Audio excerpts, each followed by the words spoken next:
आवाज जनतेचा, लढा सर्वसामान्य जनतेच्या न्याय व हक्कांसाठी। तनपुरे साखर कारखान्याच्या निवडणुकीसाठी दाखल झालेल्या 180 अर्जांची मंगळवारी छाननी करण्यात आली। यामध्ये 7 अर्ज बाद करण्यात आले, त्यामुळे आता 173 उमेदवारांचे अर्ज वैध झाले। डॉक्टर बाबूराव बापूजी तनपुरे सहकारी साखर कारखान्याच्या संचालक मंडळाच्या 21 जागांसाठी येत्या 31 मे 2025 रोजी मतदान होणार आहे। दुसऱ्या दिवशी 1 जून मतमोजणी प्रक्रिया होऊन निकाल जाहीर केला जाणार आहे। काल 180 अर्जांची छाननी करण्यात आली। यात सर्वसाधारण मतदारसंघात एकाच गटात 2 नामनिर्देशन पत्र दाखल केलेल्या उमेदवारांचे 1 नामनिर्देशन पत्र वैध करण्यात आले। दुसरे अतिरिक्त नामनिर्देशन पत्र बाद करण्यात आले।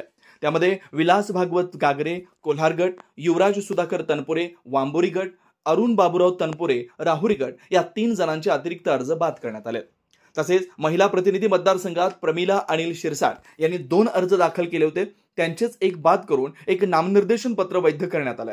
सर्वसाधारण मतदारसंघात ज्या गटात नामनिर्देशन पत्र दाखल केलं त्याच गटातील सूचक व अनुमोदक असावेत असा नियम होता, परंतु राजू सयाराम पोटे टाकळीमिया गट व विश्वनाथ भानुदास दुशिंग वांबोरी गट यांनी दुसऱ्या गटातील सूचक व अनुमोदक घेतल्यानं त्यांचं नामनिर्देशन पत्र बाद करण्यात आलं।